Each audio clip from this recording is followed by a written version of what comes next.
Halo semuanya, selamat datang di channel Albi Film. Kali ini kita akan membahas film yang berjudul My Name.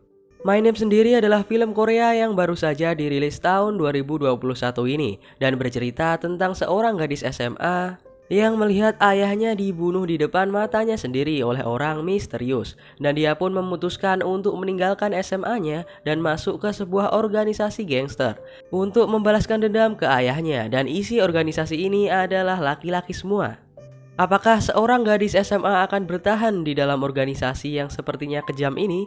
Mari kita langsung lanjut ke videonya. Ini dia alur cerita film My Name episode 1 dan juga 2.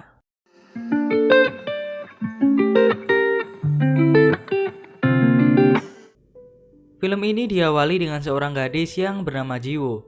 Dia mengawali paginya dengan berolahraga, setelah itu dia pun berangkat ke sekolahnya. Di depan rumahnya selalu ada dua orang detektif yang berjaga. Hal itu karena ayahnya Jiwoo adalah seorang bandar narkoboy yang sangat dicari-cari oleh para polisi. Dan dia juga dibully di sekolahnya karena dia adalah anak dari bandar narkoboy dan juga buronan polisi. Tidak peduli itu di luar kelas atau di dalam kelas, dia tetap tidak mempunyai teman di sekolahnya ini. Kedua detektif tadi ternyata masuk ke sekolah ini dan berbicara dengan gurunya. Setelah itu Jiwoo pun dipanggil ke ruang guru.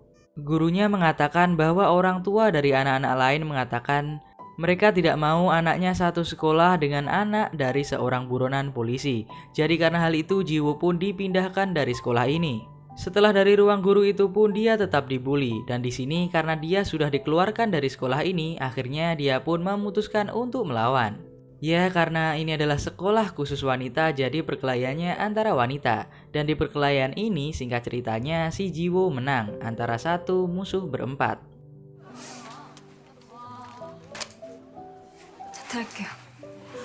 Di perjalanan pulangnya, dia pun melampiaskan kemarahannya itu kepada dua detektif ini, dan terjadilah kejar-kejaran antara mereka. Hingga akhirnya para detektif ini kehilangan Jiwoo, dan Jiwoo pun duduk santuy di pinggir laut sambil mendengarkan sebuah lagu dan juga melihat-lihat foto masa kecilnya dengan ayahnya, yang kini sudah tidak bisa dia hubungi dan tidak tahu di mana keberadaannya. Karena ini adalah hari ulang tahunnya, di depan pintu rumahnya ada kue dan juga hadiah dari ayahnya yang dikirim secara diam-diam. Namun karena Jiwoo memiliki hari yang sangat buruk, dia pun tidak memperdulikan hadiahnya itu. Saat dia makan, ayahnya pun menelponnya menggunakan telepon umum. Hal ini dilakukan ayahnya karena hari ini anaknya ulang tahun. Kalau hari biasa, ayahnya tidak akan telepon sama sekali, bahkan chatnya Jiwoo tidak pernah dibalas oleh ayahnya ini. Di percakapan telepon ini, ayahnya mengatakan selamat ulang tahun. Tapi Jiwoo menanggapinya dengan sebaliknya. Dia malah marah kepada ayahnya. Dia mengatakan, kenapa kau membuat hidupku semakin sulit? Dan juga mengatakan kau tidak perlu pulang ke rumah lagi karena kedatanganmu sudah tidak aku tunggu. Setelah itu Jiwoo pun langsung menutup teleponnya. Ayahnya pun langsung kembali ke mobil dan menyuruh rekannya untuk pergi. Dan dia pun membawa mobil ini ke rumahnya, yaitu untuk menemui Jiwoo. Ayahnya pun datang secara sembunyi-sembunyi seperti maling dan juga menghajar kedua detektif yang berjaga di depan rumahnya Jiwoo agar dia dapat masuk ke dalam rumah. Saat ayahnya akan masuk rumah, dia kesusahan untuk membuka kuncinya dan tiba-tiba dari belakang ada orang misterius yang membawa senjata, dan senjata ini langsung ditembakkan kepada ayahnya Jiwoo. Jiwoo yang mendengar hal itu pun langsung panik dan akan membuka pintu. Namun ayahnya menahan pintu ini agar anaknya ini tidak keluar. Dia pun ditembak 2 kali oleh orang misterius ini dan jatuh. Setelah itu orang misterius ini pun pergi dari sini. Setelah ayahnya terjatuh, Jiwoo mencoba untuk membuka pintunya, namun dia tidak bisa karena kunci ayahnya yang dari luar sudah patah di dalam lubang kunci. Jadi pintu ini sudah susah untuk dibuka. Mereka pun saling menyalahkan satu sama lain hingga akhirnya ayahnya pun meninggal. Setelah ayahnya meninggal, pintu ini pun akhirnya bisa dibuka. Dan akhirnya Jiwoo pun bisa bertemu dengan ayahnya, tapi sekarang ayahnya sudah meninggal. Keesokan harinya saat pemakaman ayahnya, ada beberapa orang yang datang ke tempat ini. Dan ternyata orang-orang ini adalah bos dari ayahnya Jiwoo. Dia bernama Mujin, bos dari bandar narkoboy terbesar di Korea. Mujin mengatakan bahwa ayahnya Jiwoo adalah rekan dan juga sahabatnya yang sangatlah baik. Dan sebenarnya dia juga adalah ayah yang sangatlah baik. Setelah para bandar ini pergi, akhirnya ayahnya pun akan dikremasi. Dan ini adalah saat-saat terakhir Jiwo melihat ayahnya. Dia pun teringat tentang masa lalunya yang dimana saat di pantai dia dan ayahnya membahas tentang mempunyai rumah di tepi pantai di Pulau Jeju dan juga beberapa anjing. Dan mereka memiliki hidup bahagia di tempat itu. Namun sayangnya impiannya tidak terwujud dan ayahnya telah meninggal. Lanjut ke beberapa hari setelahnya. Ternyata kasus ini telah ditutup dan para polisi tidak mencari siapa orang misterius yang membunuh ayahnya Jiwo. Itu karena ayahnya Jiwo adalah seorang buronan, jadi kasus ini tidak begitu penting. Karena polisi tidak mau membantunya, akhirnya dia pun mendatangi Mujin yang merupakan sahabat dari ayahnya. Mujin adalah seorang bandar tapi dia menyembunyikan kedoknya dengan membangun sebuah hotel yang sangatlah mewah. Hotel ini bernama Hotel Liber. Jiwo pun masuk ke dalam hotel ini dengan membawa barang bukti yang dia punya. Dia pun meminta Mujin untuk mencari pelakunya. Dan Mujin pun bertanya, kenapa kau ingin mencari pelakunya? Jiwo pun menjawab, aku ingin membunuhnya. Mujin pun memberi Jiwo pisau dan menyuruh Jiwo untuk membunuhnya dan menganggap dia adalah pembunuh ayahnya. Namun karena Jiwo tidak bisa, karena pada dasarnya dia adalah anak SMA yang tidak bisa apa-apa, akhirnya dia pun ditampar oleh Mujin dan berkata, sadarlah kau hanya seorang anak SMA yang tidak bisa apa-apa.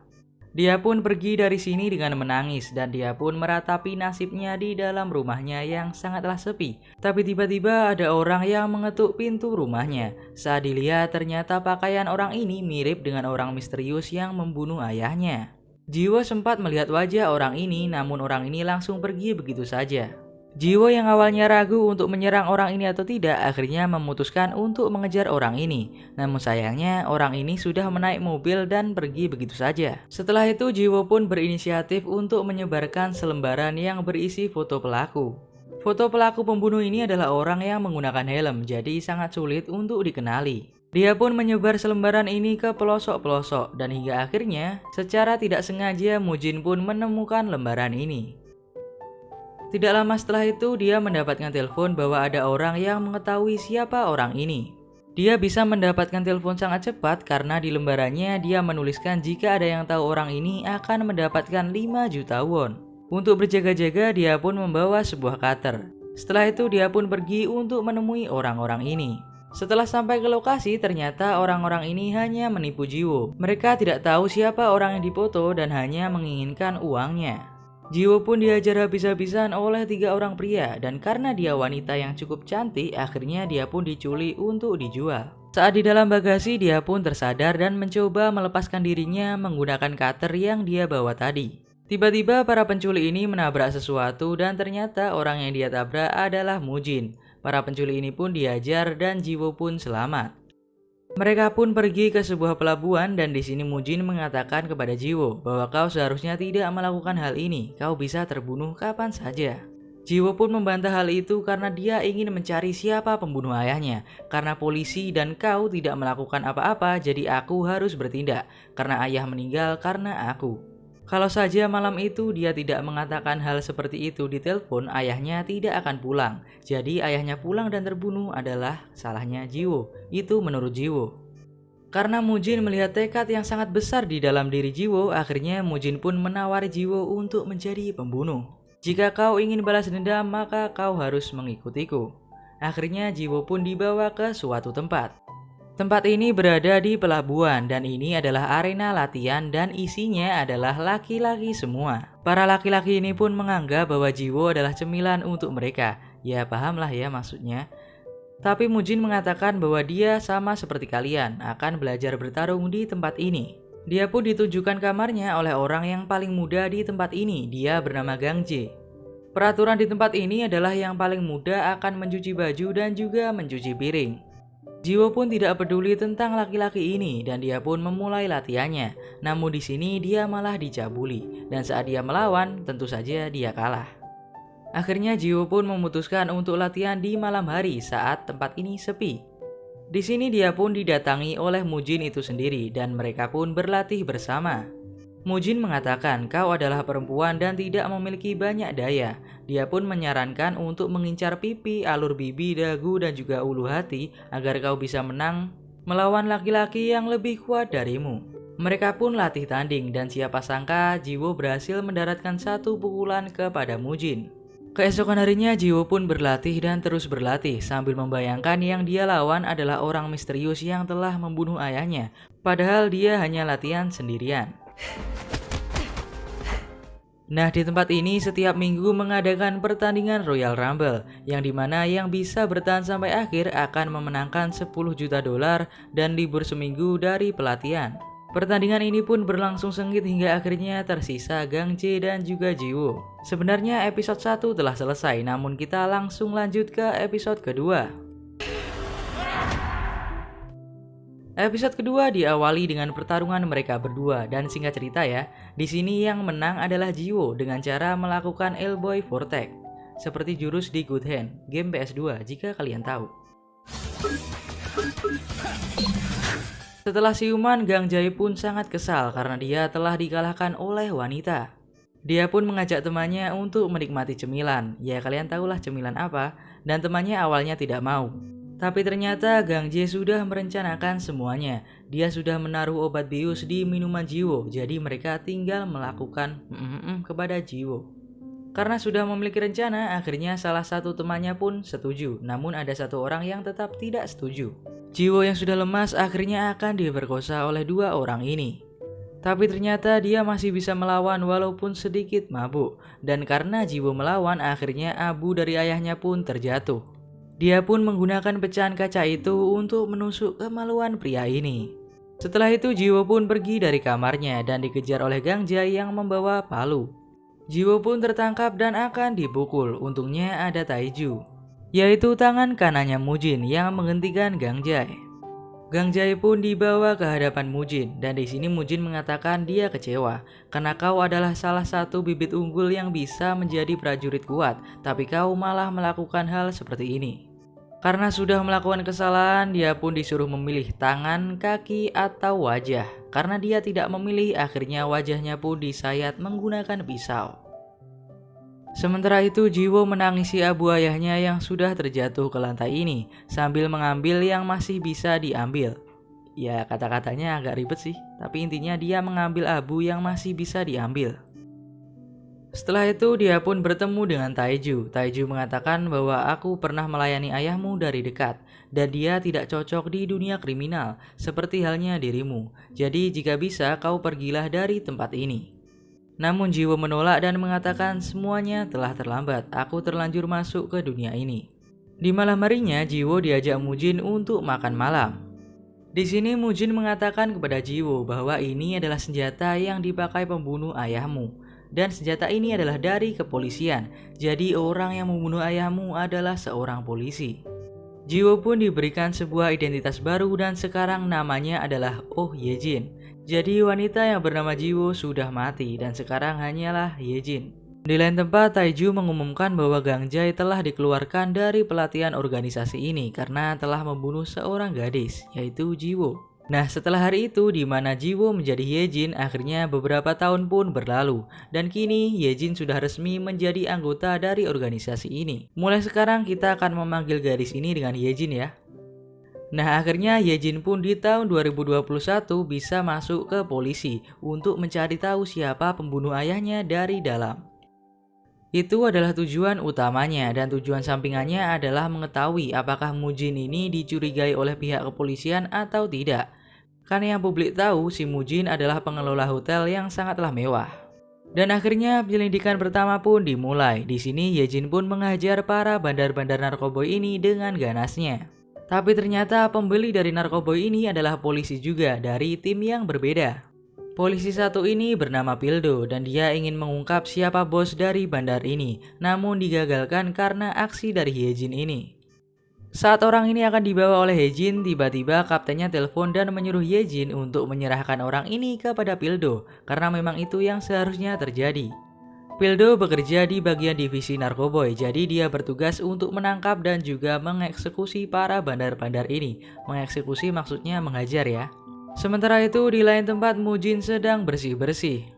Dia membunuh salah satu suppliernya karena supplier ini telah memberikan obat-obat terlarang yaitu narkoboy kepada orang lain tanpa sepengetahuan Mujin. Jadi bisa dikatakan orang ini berkhianat. Oleh karena itulah Mujin pun membunuh orang ini. Kembali ke Yejin lagi, saat dia berada di kantor polisi, dia pun bertemu dengan orang ini, yaitu orang yang memakai baju yang sama seperti orang misterius yang membunuh ayahnya Yejin. Orang ini bernama Giho yang merupakan kapten divisi Narkoboy dan juga kaptennya Pildo. Karena kejadian kemarin, akhirnya Yejin pun mendapatkan kesempatan untuk masuk ke divisi Narkoboy.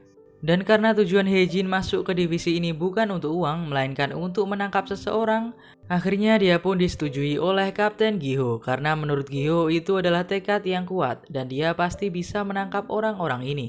Di malam harinya dia pun bertemu dengan Mujin dan bercerita bahwa dia sudah bisa masuk ke divisi Narkoboy dan akhirnya bisa mencari tahu siapa yang memiliki pistol ini. Dan pastinya mengetahui siapa pembunuh dari ayahnya. Dia pun juga mengatakan impian ayahnya dan juga impiannya kepada Mujin, yaitu memiliki rumah di tepi pantai. Dan Mujin pun juga menceritakan tentang bagaimana ayahnya Yeji menyelamatkan dia saat dia dipukuli oleh teman-temannya sendiri yang sudah berkhianat. Dia pun memberikan sebuah pisau dan mengatakan jika kau menemukan pembunuh ayahmu, gunakanlah pisau ini untuk membunuhnya. Yejin masih menyimpan pistol yang diberikan oleh Mujin yang merupakan pistol yang membunuh ayahnya, dan juga abu ayahnya sekarang disimpan di tempat yang aman. Di lain tempat, yaitu di kantor polisi, divisi Narkoboy sedang melakukan interogasi kepada bandar ini. Interogasi ini dilakukan oleh Pildo, namun bandar ini tetap tidak mau mengatakan siapa atasannya. Tapi bandar ini malah mengatakan aku akan mengatakan sesuatu yang lebih menarik. Dia pun menunjukkan sebuah Narkoboy jenis baru yang merupakan sebuah pil yang berbentuk bulat-bulat kecil. Sekedar informasi nih, Narkoboy yang dijual oleh Mujin bukan barang ini, melainkan sapu-sapu. Ya kalian mudeng lah ya. Ya kalian paham lah ya, dipelesetin dikit. Bandar ini pun mengatakan jika kau ingin menemukan barang ini, kau harus pergi ke tempatnya Manggo. Setelah itu Pildo pun keluar dari ruang interogasi dan disinilah dia melihat Yejin yang akan bergabung ke timnya. Dia tidak setuju dan malah protes kepada Kapten Giho karena Yejin adalah perempuan dan malah akan menghambat operasi-operasi mereka. Intinya Yejin dianggap beban oleh Pildo. Namun untungnya Kapten Giho tidak mempermasalahkan hal itu. Di malam harinya ternyata Mujin akan bertransaksi Narkoboy dengan orang Jepang yang bernilai 50 miliar won. Uang yang jumlahnya lebih besar dari hadiah Squid Game.